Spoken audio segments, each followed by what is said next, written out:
Se você tem alguma conta numa rede social, certamente você tem um endereço de e-mail.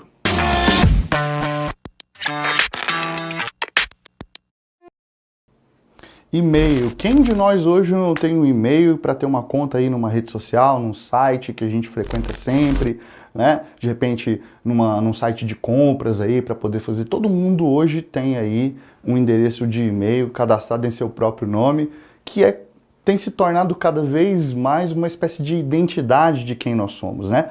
Mas isso não tem nada a ver com o início do gênero.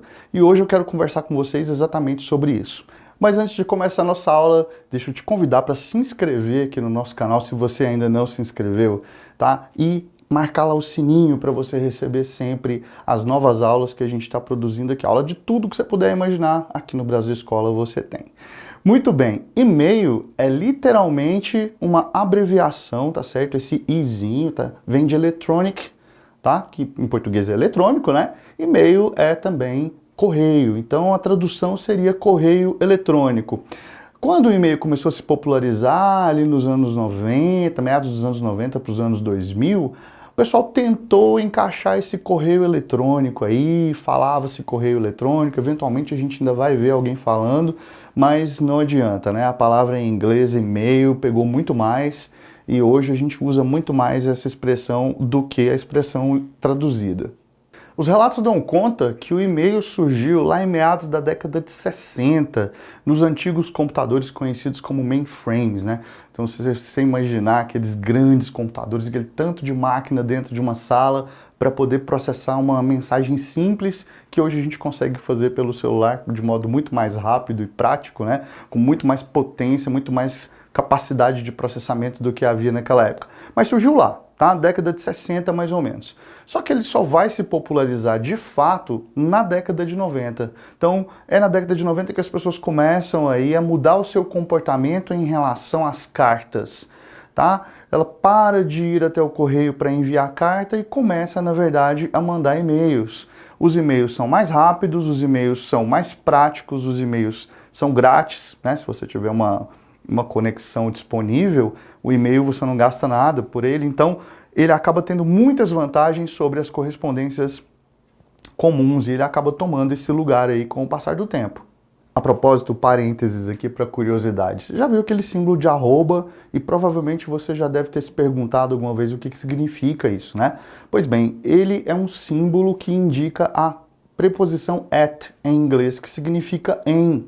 Então, quando eu tenho um e-mail, sei lá, guga@email.com, significa que Guga está em provedor e-mail, tá? Se a gente coloca qualquer provedor desses que existem aí, quando você coloca aquele nome que você escolheu antes, esse arroba indica que você está dentro daquele provedor. Em princípio, a principal diferença do e-mail para qualquer outra correspondência, qualquer outra mensagem não eletrônica é a velocidade. Isso é um sintoma dos nossos tempos. Nós estamos vivendo essa era da internet em que a informação ela se expande de tal forma que em dois lugares completamente opostos do mundo as informações podem chegar ao mesmo tempo, né? Então, assim, no Brasil e no Japão pode ao mesmo tempo chegar uma notícia sobre uma guerra que está acontecendo, sei lá, no Iraque. Né, alguma coisa nesse sentido. Então isso tem a ver com essa instantaneidade que a gente vive hoje, né? A praticidade de algo que vai e volta rápido faz, por exemplo, com que a gente prefira os meios eletrônicos aos meios que não são eletrônicos. Pensando no e-mail agora como gênero textual, ele herda todas aquelas características que a gente tem na carta, tá? Então, assim, vocativo, né, as formas de tratamento, as marcas de interlocução, quer dizer, você chamar o outro dentro do seu texto no diálogo, isso aí tudo continua acontecendo do mesmo jeito, isso não mudou, tá? O que muda mesmo é esse meio, esse caminho por onde a mensagem vai, que vai ser um pouco mais rápido. E aí a gente tem que perceber que existem tipos diferentes de e-mail, né? Uma coisa é um e-mail pessoal que você manda ali para um amigo, né? Contando uma coisa e tal. Apesar de existirem hoje outros mecanismos que são até mais práticos do que o próprio e-mail, ele continua existindo e a gente ainda pode continuar fazendo isso. Mas, por exemplo, se a gente fala de um e-mail que é institucional, né? Eu não posso, por exemplo, conversar com um chefe meu da mesma maneira que eu converso com um amigo meu, tá? Ainda que eu possa considerar o chefe meu amigo, a gente não vai tratá-lo da mesma maneira, tá? Então, graus de formalidade diferentes são exigidos em textos de acordo, obviamente, com as circunstâncias, por exemplo, de quem é o seu interlocutor. E isso não vale só para o e-mail, isso vale para qualquer situação da nossa vida.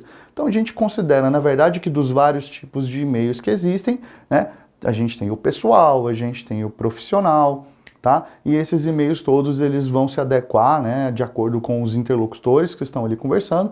A mensagem vai se adequar, os modos, né, de tratamento, a formalidade do texto vai mudar de acordo com o interlocutor e, obviamente, também com o conteúdo da mensagem. Uma coisa que muita gente não sabe é que o e-mail ele tem um caráter documental, inclusive como prova, né? Não, mas está no meio virtual, está na internet. Não, ele vale como prova, sim. Então, uma pessoa, por exemplo, que foi ameaçada por e-mail por outra, ela tem aquele texto ali, ela pode printar aquele texto, pode imprimir aquele texto, e isso tem valor documental dentro de um processo, né, dentro de uma investigação, isso tudo vale da mesma forma que, sei lá, uma faca ensanguentada. Tem o mesmo valor, tá? No fato de ser virtual não significa que a coisa não tem essa materialidade, não, ele é material sim.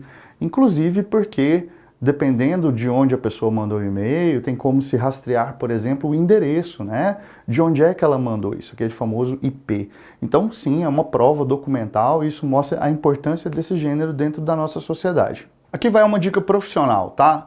Se você já trabalha e tal, é interessante que você mantenha e-mails distintos, tá? O seu e-mail pessoal do seu e-mail profissional. É legal ter essa distinção aí para que você possa no e-mail pessoal colocar aquelas contas ali, por exemplo, de Facebook, Instagram, né? Recuperação de senha, aquela coisa toda para os seus e-mails pessoais, aquele que geralmente você coloca um apelido, aquela coisa um pouco mais informal, né?